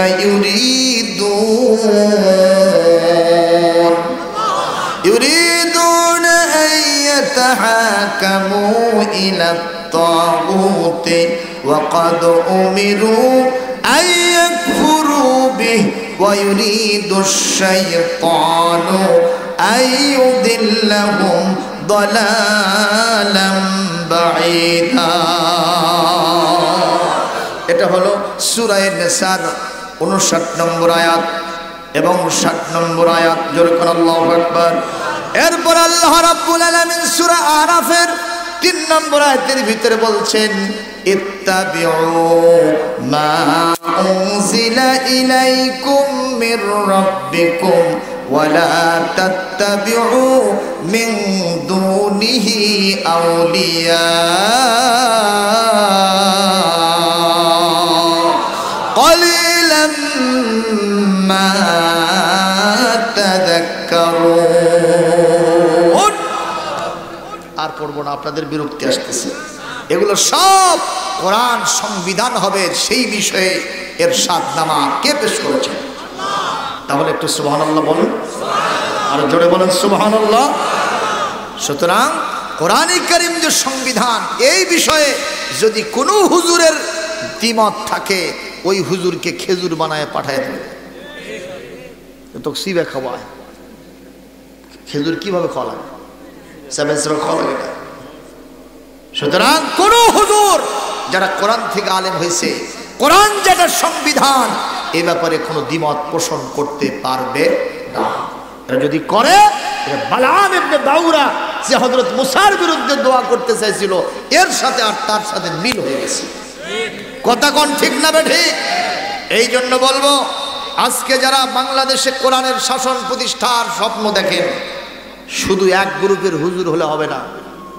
চরমনাই লাগবে, ফুরফুরা লাগবে, কথা কয় না। তবলিগ জামাতের সাত পন্থী লাগবে, আবার এখানে জুবায়ের পন্থী লাগবে। যতই তারা নিজেরা চুলোচুলি কিলেকুলি করুক, তারপরেও তারা ইসলামের পক্ষে। জোরে কোন কথা ঠিক কিনা? হেফাজত লাগবে, এখানে নিজাম ইসলাম লাগবে, খেলাফত মজলিস লাগবে, যুব খেলাফত লাগবে। ইসলামের পক্ষে যারা আছে সবাইকে নিয়ে ইসলামী শাসন কায়েম করতে হবে। যদি না করে, একটা দল নিয়ে কায়েম হবে না। কথা কয় না? একটা আসনে যদি খালি একটা দলের প্রার্থী থাকে, একটা আলেমদের পক্ষ থেকে একজন থাকে, তাহলে সবাই ঠেসে ঠেসে ভোট দেবে। যখনই ইসলামের দলের আরেকটা প্রার্থী থাকবে, তখনই মানুষদের ভিতরে এই বিষয়ে আলাদা একটা চিন্তা জাগবে। ঠিক না? সুতরাং সবাইকে একমত, এক পদে থাকতে হবে। এই বিধানটা যেন কার? জোরে বলুন আল্লাহুম্মা আমিন। এখন আসেন, কোরআনের সুশাসন, কোরআনের বিচার ফায়সালাটা কেমন জিনিস, আমি আস্তে করে একটু একটা ঘটনার মধ্যে বুঝাবো। কোনো কষ্ট আছে? খেয়াল করেন। রাসূলুল্লাহ সাল্লাল্লাহু আলাইহি ওয়াসাল্লাম তিনি মক্কায় থেকে বিদায় হয়ে মদিনাতুল মুনাওয়ারায় চলে গেলেন। সেখানে একটা ইসলামী রাষ্ট্র প্রতিষ্ঠা করলেন। সেই রাষ্ট্রের সংবিধান হলো কোনটা? জোরে বলেন। কোরআনে কারীম। তিনি এই কোরআনে কারীম দিয়া সমাজ চালাইছেন, মানুষের মাঝে বিচার ফায়সালা করেছেন। স্বামী স্ত্রীতে গন্ডগোল লাগলে কি হবে, এটা দিয়ে ফায়সালা করেছেন। ঠিক না বেঠিক? চোর যখন চুরি করেছে, সাক্ষী প্রমাণ হয়ে গেছে, তিনি চোরের বিচার কি করছেন? হাত কেটে দিয়েছেন। জেনা করেছে, যদি বিবাহিত হয় বুক পর্যন্ত মহিলা হলে, আর পুরুষ হলে কোমর পর্যন্ত মাটির ভিতরে গেড়ে দিয়ে চতুর্দিক থেকে পাথর মেরে রক্ত, মাংস, হাড্ডি, চামড়া সব আকাশে বাতাসে উড়াই দিয়েছে। এক্ষেত্রে নবীর কাছে কোনো আপোষ রফা ছিল না। ঠিক না ঠিক বলে? এরপরে যদি কেউ মানুষ হত্যা করেছে, সঙ্গে সঙ্গে কুতিবা আলাইকুমুল কিসাস, কিসাসের বিধান তিনি জারি করেছেন কোন কিতাব থেকে? জোরে বলেন, কোন কিতাব থেকে? যদি কেউ কাউকে অপবাদ দিয়েছে তার শাস্তি 80টা দোররা তিনি মেরেছেন। কেউ যদি মদ পান করেছে, মিথ্যা সাক্ষী দিয়েছে, তাকেও তিনি 80টা দোররা মারতে কখনো দ্বিধাবোধ করেন নাই। একটু জোরে বলেন না মারহাবা। কত বছর করলেন? 10 বছর। কত বছর? কারণ মক্কায় থাকলেন 13 বছর, ওখানে হলো 10 বছর। এই 10 বছর তিনি সেখানে কোরআন দিয়ে সুশাসন প্রতিষ্ঠা করলেন। রাসূলুল্লাহ এখন অন্তিম সময়, তিনি একদিন মসজিদে নববীতে হযরত বেলালকে বললেন, বাবা আযযান ফিন্নাস, মানুষকে তুমি একটু আজান দিয়া মসজিদে ডাকো। হযরত বেলাল আজান দিলেন। বেলালের আজান আর আমাদের আজান দুটো কি একই? হ্যাঁ, এখনকার মুয়াজ্জিনরা এমন আছে যে আজান দিয়ে বাড়ির যে কামড় দেয়, আজান দেশে মসজিদ দেখেন। আমাদের সময় কঠিন শীত, কেউ আসে না, এই বাড়ির যে আল্লাহু আকবার আল্লাহু আকবার বলছে, ঠিক কিনা গো? এই মুয়াজ্জিন আর ওই মুয়াজ্জিন এমন নয়। এমন মুয়াজ্জিন আছে শীতের সময় ওই যে সকালবেলা ওযু করছে, সারাদিন আর ওযু নেই, এরকম হতে পারে। কিন্তু বেলালের অবস্থা সেটা ছিল না। বেলাল এমন মুয়াজ্জিন, মসজিদে নববীতে অসুস্থতা জনিত কারণে রাসূলুল্লাহ তাকে রুখসত দিয়েছেন, তুমি ছুটিতে থাকো। আব্দুল্লাহ ইবনে উম্মে মাকতুম তিনি আযান দিয়েছেন, আবু মাহজুরা তিনি আযান দিয়েছেন। আরশে আযম থেকে রিপোর্ট আসলো, ইনফরমেশন আসলো, হ্যাঁ নবীজি মসজিদে নববীতে আযান কেন হলো না? আমার রাসূল বললেন আযান হয়েছে, কিন্তু বেলালের অসুস্থতার কারণে অমুক অমুক আযান দিয়েছে বলে দিতে পারে, আরশে আযম পর্যন্ত সে আযানের রুহু প্রবেশ করে নাই। জোরে বলেন আল্লাহু আকবার। একজন কবি বলছে, আজও সেই কোরআন আছে, হাদিস আছে, সেই মানার মানুষ নেই, ঠিক না? আজও সেই কোরআন আছে, হাদিস আছে, সেই মানার মানুষ নেই। আজানের আওয়াজ আছে আগের মতোই, আজানের রেওয়াজ আছে আগের মতোই, বেলালের মতো সেই রূহ নেই, বেলালের মতো সেই রূহ নেই। আজও সেই কোরআন আছে, হাদিস আছে, সেই মানার মানুষ নেই। আজানের প্রত্যেকটি শব্দ নিজে বুঝতেন, মন্থন করতেন, কলিজা ভরা মহব্বত পোষণ করতেন। সুবহানাল্লাহ। এই কারণে রাসূলুল্লাহ যেই দিন বিদায় হয়ে গেলেন, হযরত বেলাল বলেন, হুজুর মদিনার খলিফা আমিরুল মুমিনিন হযরত আবু বকর সিদ্দিক, আমি আজ থেকে মুয়াজ্জিনের দায়িত্ব থেকে ইস্তেফা দিলাম, আমি আর আজান দেব না। বলে কেন? বলে যেই মসজিদে নবীজি সাল্লাল্লাহু আলাইহি ওয়াসাল্লাম নাই, এখানে আমি আজান দিতে পারবো না। যদি আজান দিতে যাই, যখন বলবো আশহাদু আন্না মুহাম্মাদুর রাসূলুল্লাহ, আমি রাসূলুল্লাহর জীবদ্দশায় যখন আজান দিতাম, আমি তখন তাকায় দেখতাম মেহরাবের ভিতরে আমার বিশ্ব নবী বসা আছেন। এখন নবীজির তিরোধান অভাব পেয়েছেন তিনি, যদি আজান দে আর তাকায় দেখি ওখানে শূন্য খাঁচা পড়ে আছে, পাখিটা উড়ে গেছে, আমি সহ্য করতে পারবো না, কলিজা ফেটে মারা যাব। আবু বকর, আজান তো দূরের কথা, আমি মদিনাতেই থাকবো না, আমাকে পারমিশন দেন। হযরত আবু বকর বললেন, যত কথাই বলেন, আজান যদি না দেন আমার কোনো আপত্তি থাকবে না, কিন্তু আপনাকে মদিনা থেকে কোথাও যেতে দেব না। আপনার স্মৃতি দেখলে, আপনার চেহারা দেখলে আমরা বুঝবো রাসূলুল্লাহর মুয়াজ্জিন যখন আছে, বিশ্ব নবী যেন মদিনায় আছে। সুতরাং আপনাকে এখান থেকে যাওয়ার কোনো পারমিশন আমি দেব না। হযরত আবু বকর 2.5 বছর এক্সপায়ার করলেন। কত বছর? উনি যেতে পারলেন না। হযরত ওমর পাওয়ারে আসলেন, ইনসিস্ট করলেন আপনি আজান দেন। হযরত বেলাল বললেন ওই চেয়ার তোমার, মনে করবে না নিজের কামায় তুমি ওখানে অধিষ্ঠিত হয়েছ, ওই চেয়ার কামাই করার জন্য আমি বেলাল এমন কোন অত্যাচার নির্যাতন নাই সহ্য করি নাই, সুতরাং চোখ রাগায়া শাসক সুলভ ভঙ্গিতে আমাকে নির্দেশ দিতে পারবে না। অনুরোধ যদি করো সেটা ভিন্ন কথা, কোনো ফরমান দিয়ে নির্দেশ দিয়া আমাকে আজান দেওয়াতে পারবে না, আমি আজান দেব না। বলে কেন? যেই মদিনায় নবীজি নাই আজান তো দিবই না, বরং তুমি আমাকে পারমিশন দাও, অনুমতি দাও, আমি এখান থেকে সিরিয়াতে চলে যাব। হযরত ওমর 1 বছর 2 বছর আটকায় রাখলেন, কিন্তু বেলালের আনচাল না, আমাকে ভালো লাগছে না, আমি মদিনায় থাকবো না, আমাকে তোমরা যাওয়ার অনুমতি দিয়ে দাও। হযরত ওমর অগত্যা অনুমতি দিয়ে দিলেন। বেলাল চলে গেলেন সিরিয়ার দামেস্কের কেন্দ্রীয় জামে মসজিদে, যেই মসজিদে হযরত ঈসা আলাইহিস সালাম, ইমাম মাহদী আলাইহিস সালাম আকাশ থেকে নাজিল হবে। জোরে বলেন সুবহানাল্লাহ। ঈসা আলাইহিস সালাম ওই মসজিদের গম্বুজের উপর আকাশ থেকে নাজিল হবে কিয়ামতের আগে, দামেস্কের কেন্দ্রীয় মসজিদে। তিনি আর নবী হবেন না, আমার নবীর যোগ্য উত্তরসূরি অনুসারী হবে। সুবহানাল্লাহ। আমার নবীর উম্মত হবে। তিনি এই পৃথিবীতে ইসলাম কায়েম করবেন, ওই ক্রুশ চিহ্নকে ধ্বংস করবেন, শিরক বিদআতের মূলোৎপাটন করবেন। এক পর্যায়ে যখন তার শাহাদাত নসিব হয়ে যাবে, তেনার কবর হবে কোথায়? আমার রাসূল হযরত আবু বকর ওমর রাদিয়াল্লাহু তাআলা আনহু যেই জায়গায় শুয়ে আছেন, তার পাশে যারা হজ করতে গেছেন, উমরা করতে গেছেন, নবীজির রওজায় সালাম দিতে গেছেন, নজর করে দেখবেন ওনাদের কবর ছাড়াও আর একটা জায়গা বাকি আছে। ওই জায়গাতে হাদিসের ইরশাদ অনুযায়ী আমার ঈসা রুহুল্লাহ আলাইহিস সালাম ওই জায়গাতে তিনি সমাহিত হবেন, ওখানেই তার কবর শরীফ হবে। ইসলাম কতটা সায়েন্টিফিক, যা যা বলে গেছে সব বাস্তবায়ন হয়ে যাবে। সুবহানাল্লাহ। ইসলামের মধ্যে কোনো সন্দেহ আছে? অসঙ্গতি আছে? সব সায়েন্টিফিক, বাস্তব। সুবহানাল্লাহ।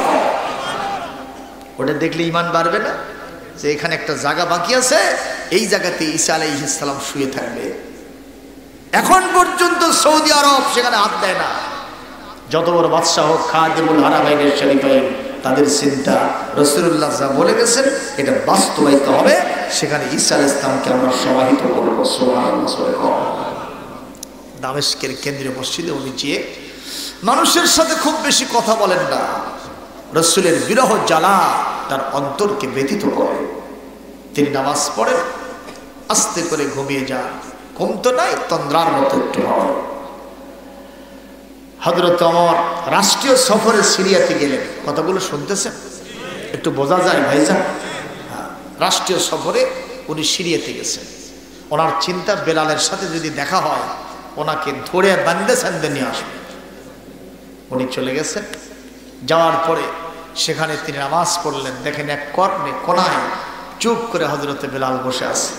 উনি আস্তে করে যে সালাম দিয়ে মুসাফা করে বুকের সাথে জড়িয়ে ধরে কেঁদে ফেলেছেন। বেলাল, আর কতদিন? চলো মসজিদে নববীতে আবার তোমার আজান শুনবো। হযরত বেলাল বলেন, এক কথা কয়বার বলতে হয়? আমি আজান দিব না। আল্লাহু আকবার বলেন। তো বলছে শোনো, মদিনায় যেহেতু যাবে না, এই মসজিদেই আজান দাও, একটু শুনি। বেলাল বলছেন সম্ভব না, পারবো না, দিব না। হযরত ওমর সেখান থেকে ব্যর্থ মনোরথ হয়ে ফিরে আসলেন। এক রাত্রির ঘটনা, হযরত বেলাল তাহাজ্জুদের নামাজ পড়ে একটু তন্দ্রায় গেছেন, ফজরের অপেক্ষায় আছেন। হঠাৎ করে ঘুমের ঘরে মদিনাওয়ালা, মক্কাওয়ালা, আল্লাহওয়ালা, কোরআন সুন্নাহওয়ালা নবী মুহাম্মদুর রাসূলুল্লাহ সাল্লাল্লাহু আলাইহি ওয়াসাল্লাম স্বপ্ন যোগে হযরত বেলালের সামনে হাজির। হযরত বেলাল রাসূলকে সালাম দিলেন, মুসাহাফা মুআনাকা করলেন, বুকে বুকে চুমু খাইলেন আর বললেন হুজুর মিন আইনা জিতা হুনা আনা ফি মসজিদে দামেস্ক ফি সিরিয়া ফি শাম ওয়া আনতা ওয়া কুনতা ফি মদিনাতিল মুনাওয়ারা ফি মসজিদে নববী হুজরতে আয়েশা সিদ্দিকা রাদিয়াল্লাহু তাআলা আনহা আপনি এখানে কোথা থেকে আসলেন? হযরতে নবী বলেন বেলাল রে আমি তোমার সাথে দেখা করতে আসলাম আর কতদিন তুমি আমাকে ছাড়া থাকবা আর কতদিন তুমি নিঃসঙ্গ জীবন কাটাবা এ বেলাল তুমি কি আর মদিনায় যাবা আর কি মক্কায় যাবা না আমার আর কি তুমি মদিনা মুনাওয়ারায় যাবা না আমার রওজার পাশে কি তুমি একটু বসবা না একটু আমাকে সালাম দিবা না তুমি কি আর মদিনা মুনাওয়ারায় আসবা না এই কথা রাসূলুল্লাহ বলে সঙ্গে সঙ্গে উনি ওখান থেকে বিদায় হলেন বেলালের ঘুমটা ভেঙে গেছে উনি ছটফট ছটফট করতে থাকলেন তারা তর্জন করেন ফজরের সালাত বা জামাত আদায় করে ঘোড়া দাবড়ায়া মদিনাতুর রাসূল মদিনা মুনাওয়ারায় তিনি পৌঁছে গেলেন মসজিদে নববীতে এসে সালাম দিলেন প্রাণ ভরে আসসালামু আলাইকা ইয়া রাসূলুল্লাহ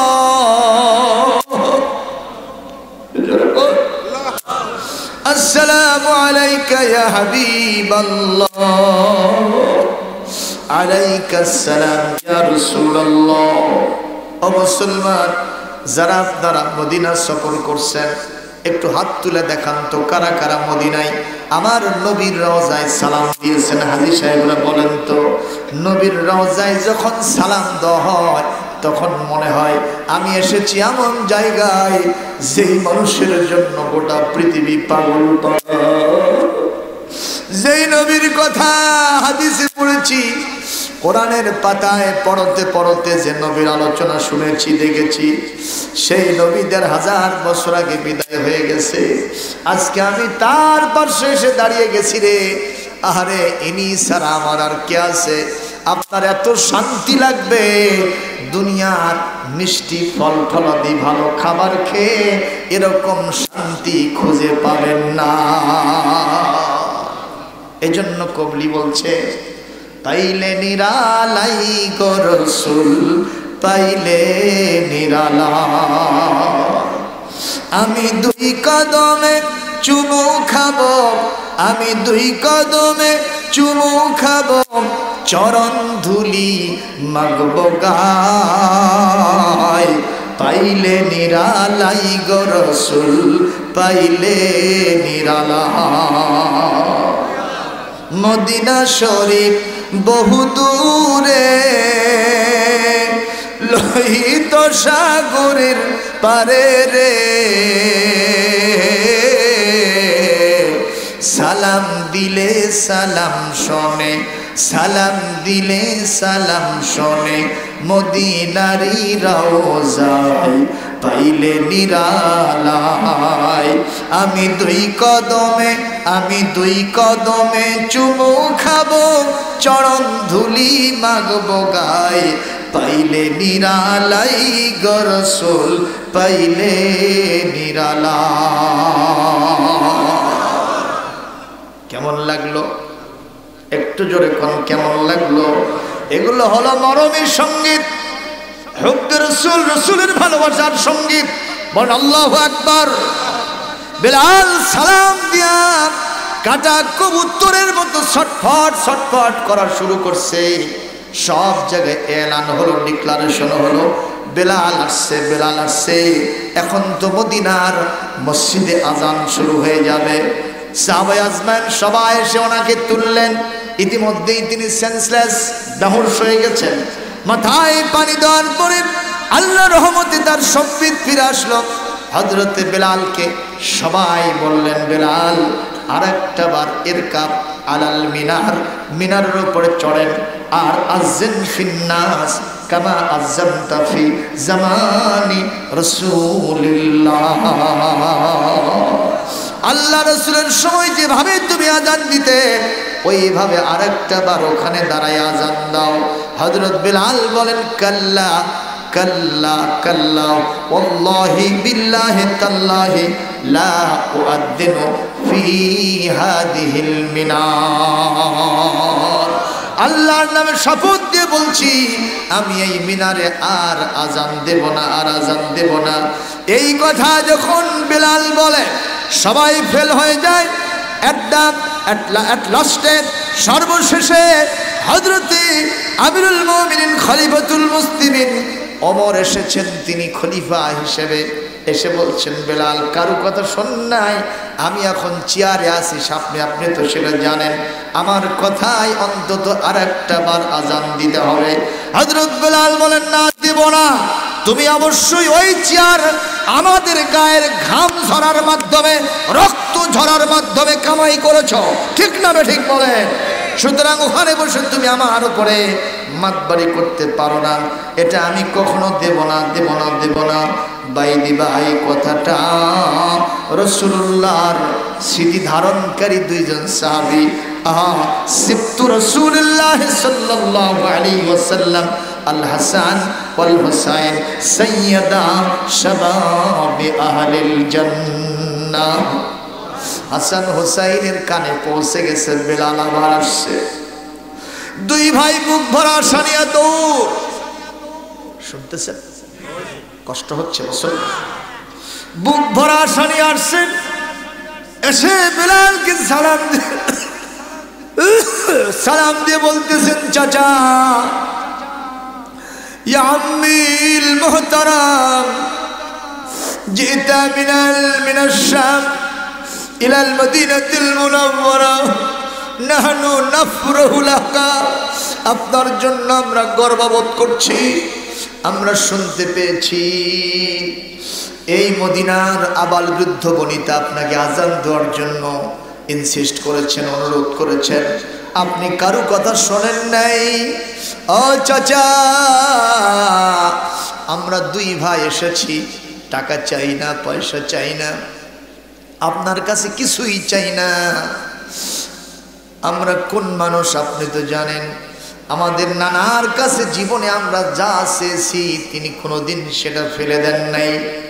আমরা সেই দুইজন ভাই আসছি, আমাদের নাম হাসান আর হুসাইন। চাচাজি কিছুই চাই না, আমরা আপনার কাছে অনুরোধ জানাই, আরজ করি, দরখাস্ত করি, আর একটা বার রাসূলুল্লাহর স্মরণে ওই মিনারে দাঁড়াবেন এবং আল্লাহর জন্য নামাজের জন্য আর একটা বার আপনি আজান দিবে। এই দুই ভাইয়ের কথা শোনার পর হযরত বেলাল থরথর করে কাঁপতে থাকলেন, দু চোখের কোণা দিয়ে দরদর করে পানি পড়ে, দাড়ি বুক সব ভিজে যায়। আর তিনি বলতে থাকলেন, কি করব ভেবে পাচ্ছি না, হ্যাঁ বলবো না, না বলবো, কারণ তোমরা এমন দুইজন ভাই আমার কাছে এসেছো, আমি নিজের চোখে দেখে চেয়ে দেখেছি রাসূলুল্লাহর জীবদ্দশাতে তোমাদের খুশিতে নবী খুশি হয়েছেন, তোমাদের মন বেজারে নবীজি বেজার হয়েছেন, তোমাদের কষ্টে তিনি কষ্ট পেয়েছেন, তোমাদের মুখে খাবার না তুলে দিয়া নবীজি কোনোদিন খাবার গ্রহণ করেন নাই। সেই দুই ভাই আজকে আমার কাছে আরজ করেছে, আমি কেমনে তোমাদের আহ্বান আরজ ফেলে দেব আমি বুঝতে পারছি না। জেনে নাও, বুঝে নাও, মানুষের কানে রিলে করে শোনায় দাও, আমি তোমাদের অনুরোধের প্রেক্ষিতে আর একটা বার মিনারে চড়ে রাসূলুল্লাহর স্মরণে আজান দিব। লিল্লাহি তাকবীর। হযরত বেলাল আজান শুরু করেছেন, মিনারের উপরে উঠে দিব একটু, ওই আজান তো হবে না, কিন্তু চেষ্টা করতে তো কোনো বাধা নেই। কথা কনটা কেন বাধা আছে মুসলমান, একটু চেষ্টা করি হয় কিনা দেখি। এখনো যে আজানের সুর মক্কা মদিনায় আছে ঠিক কিনা, ওখানে যারা গেছেন নেটের ভিতরেও সে আজানের সুর শোনা যায় কিনা দেখবেন, সব সুরগুলো নিচে চলে যায়, আজানের সুর যেন ওপর দিকে উঠে যায়। আল্লাহু আকবার, আল্লাহু আকবার, আল্লাহু আকবার, আল্লাহু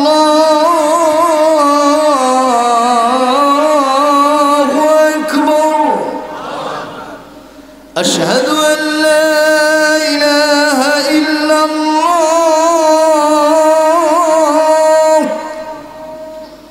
আশহাদু আন লা ইলাহা ইল্লাল্লাহ।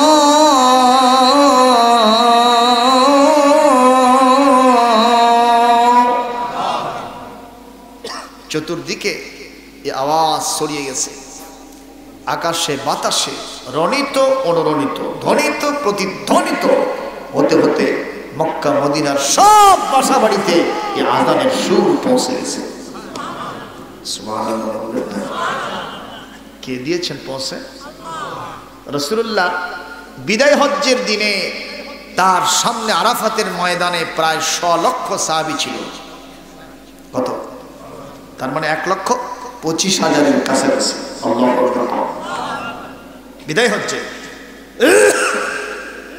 রাসূলুল্লাহ ভাষণ দেওয়ার সময়, এখন মসজিদে নামিরাতে যারা ভাষণ দেয় তাদের সামনে মাইক এতগুলো থাকে না, বিশ্বের সব মিডিয়াগুলি তাল নিয়ে থাকে, এটা প্রচার করবে, ঠিক কিনা? বিভিন্ন ভাষায় তাহবিল হয়, তার জমা হয়, এটাকে ট্রান্সলেট করে করে প্রচার করা হয়, ঠিক না? কিন্তু রাসূলুল্লাহর সামনে এরকম মাইক ছিল, অ্যাম্পলিফায়ার ছিল, এরকম হ্যান্ড মাইক ছিল, কিছুই ছিল না। সুবহানাল্লাহ। এখানে যে সাহাবী রাসূলুল্লাহর এই খুতবা শুনেছে, 1 লক্ষ মানুষ এখান থেকে অন্তত পালাহার যাবে, কথা কয় না? যাবে না? এখান থেকে পালাহার। আমি এখানে মুখ দিয়ে ওয়াজ করলে পালাহারের লোকেরা শুনবে? সাহাবীগণ রিপোর্ট করেছেন রাসূলুল্লাহ অন্তত 0.5 কিলোমিটার দূরে 100 লক্ষ সাহাবীর সামনে তিনি বয়ান করেছেন। 23 মিনিটের বিশ্ববিখ্যাত বিদায় হজ্জের ভাষণ দিয়েছেন। কত মিনিট? জোরে কম, কথা কয় না। তাহলে বোঝা যাচ্ছে সুন্নত তরিকায় ওয়াজ এখনো হচ্ছে না। এমন ভাষণ বক্তব্য দিতে হবে, সংক্ষিপ্ত বক্তব্য হবে, তার ভিতরে অনেকগুলি কথা থাকবে, ঠিক কিনা? মানুষেরও কষ্ট হবে না, ফজরও কাজা হবে না, যেন বিষয়টা সাপও মারবো লাঠিও বাঁচাবো এরকম, ঠিক না? ঠিক বলেন। কিন্তু এরকম আজ তো চলে না।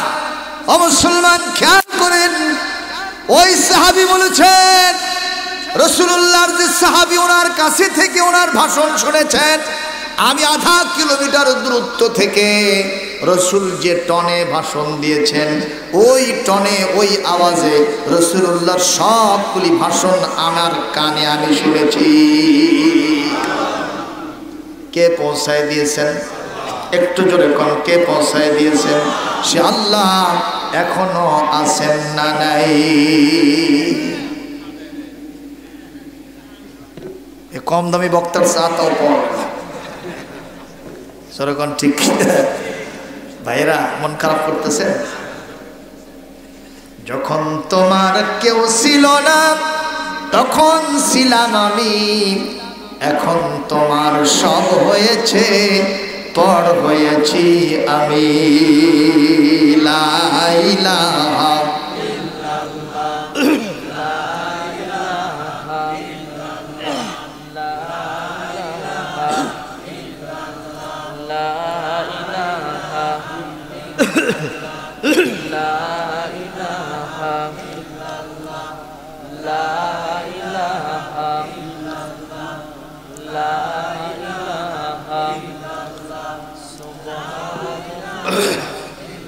লা ইলাহা ইল্লাল্লাহু মুহাম্মাদুর রাসূলুল্লাহ সাল্লাল্লাহু।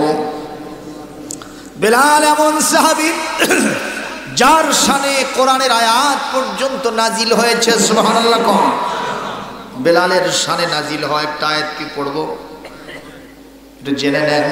কোরআনে কারীমের 26 নম্বর পারা সূরাতুল হুজুরাত আয়াত নম্বর 13 হযরত বেলালের শানে নাজিল হয়েছে। কালো মানুষ দেখলে কেউ পছন্দ করে না, ঠিক না? একে তো কালো, ব্ল্যাক ডায়মন্ড, তরকারির পাতিলের নিচে যেরকম কালো কুৎসিত থাকে, বেলালের চেহারা তার থেকেও কালো। বাড়ি নাই, ঘর নাই, জায়গা নাই, জমি নাই, ক্ষমতার চার নাই, মুখ দিয়ে উচ্চারণ করে। যেহেতু উমাইয়া তারে মারতে মারতে দাঁত ভেঙে ফেলে দিয়েছিল, এই কারণে আশহাদু আন্না বলতে গিয়ে আশহাদু আন্না বলে। তাহলে সব দিক থেকে পশ্চাৎপদতা। সেই বেলালকে এত পছন্দ আল্লাহ কেন করলেন, তার জবাব এই আয়াতে দিচ্ছে। আমি এখন সেই আয়াতটা পড়ব, এরপরে আপনারা একটু আল্লাহ বলতে পারবেন না? একটা মজলুম সাহাবী, বেলালের মতো সাহাবীর দরকার এই পৃথিবীতে এখন আছে। আমাদের সেই লোকের প্রয়োজন, যার জামার কাপড় কাটাই বিধে, যার জামার কাপড় কাটাই বিধে আটকে গেলেও ভাববে জামা নিষ্প্রয়োজন। আমাদের সেই লোকের প্রয়োজন। ইয়া আইয়ুহান নাসু ইন্না খলাকনাকুম মিন যাকারিন ওয়া উনসা وجعلناكم شعوبا وقبائل لتعارفوا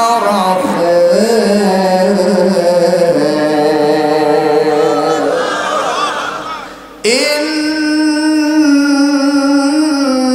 أكرمكم عند الله أتقاكم إن الله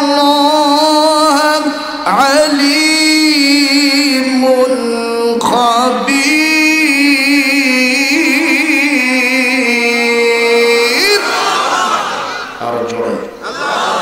আরো জোরে বলতে হবে। আল্লাহ তাআলা বলেন, বেলালের কিছুই নাই, কিন্তু যা আছে সেটা তোমাদের নাই। ঠিক কিনা?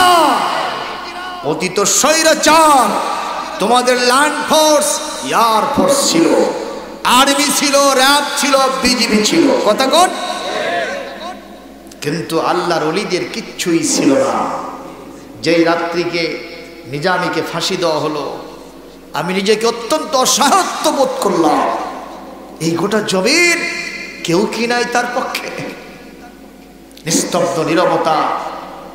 গরুর মতো টেনে নিয়ে গিয়া ফাঁসির দড়ি গলায় দিয়ে তারা জবাই করল। কথা বলে না। কিন্তু যেটা ছিল সেটা আবার তোমাদের ছিল না। কথা কয় না। যেটা ছিল বেলালের সেটাই ছিল আমাদের শহীদ নেতৃবৃন্দের। কথা বলতে হবে, ঠিক কিনা? এই কারণে তোমরা ধূলিসাৎ হয়ে গেছো। আবু জেহেল, আবু লাহাব, উতবা, শাইবা, ওই উমাইয়া ইবনে খালদ যে বেলালের উপরে খড়গহস্ত হয়ে করিবুল মত, মৃত্যুর দুয়ারে তাকে পৌঁছে দিয়েছিল, তোমার ওই গুণটা না থাকার কারণে গোটা পৃথিবীর মানুষ তোমাকে ঘৃণা করে, জুতা নিক্ষেপ করে। কথা বলেন ঠিক কিনা? আর বেলালকে কিয়ামত পর্যন্ত কাল কালান্তরে মানুষ স্মরণ করতেই থাকবে। সুবহানাল্লাহ। আজকে যাদের সাথে ল্যান্ড ফোর্স, এয়ার ফোর্স, ওই সমস্ত বাহিনী ছিল, আজকে কি তারা আছে?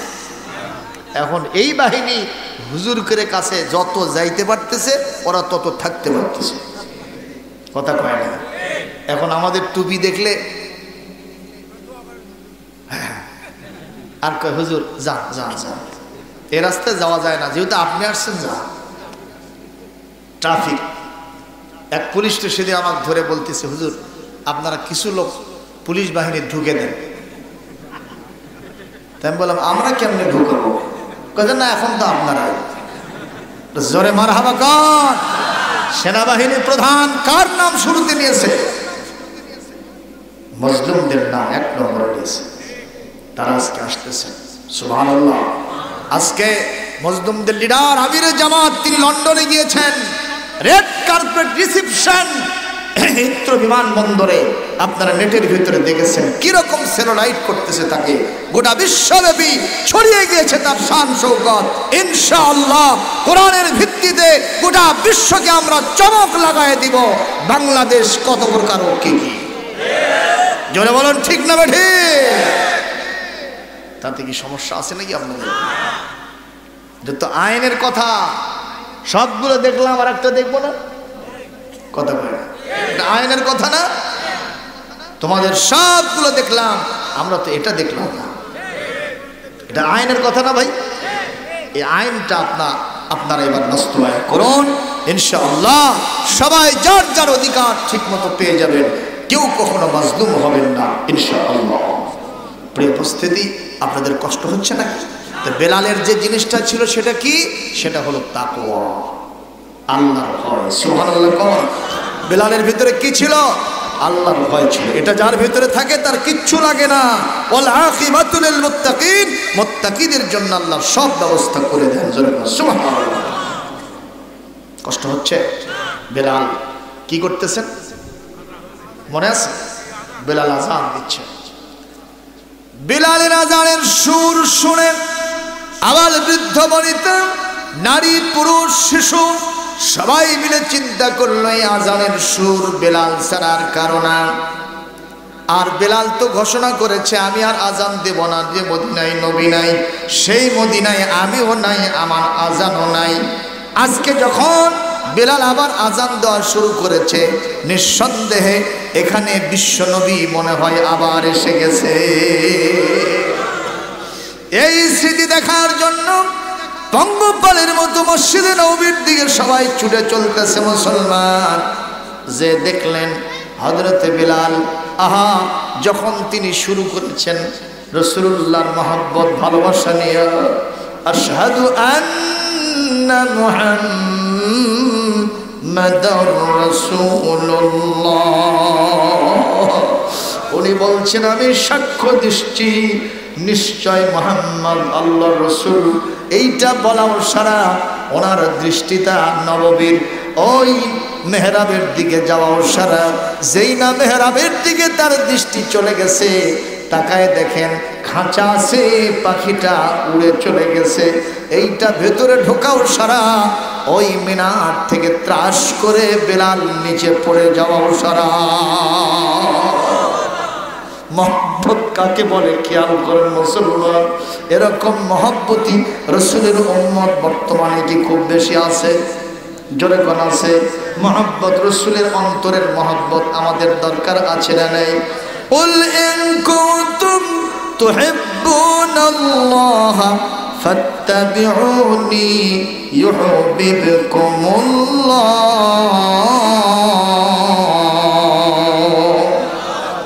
ওয়া ইয়াগফির লাকুম যুনুবাকুম ওয়াল্লাহু গফুরুর রহিম।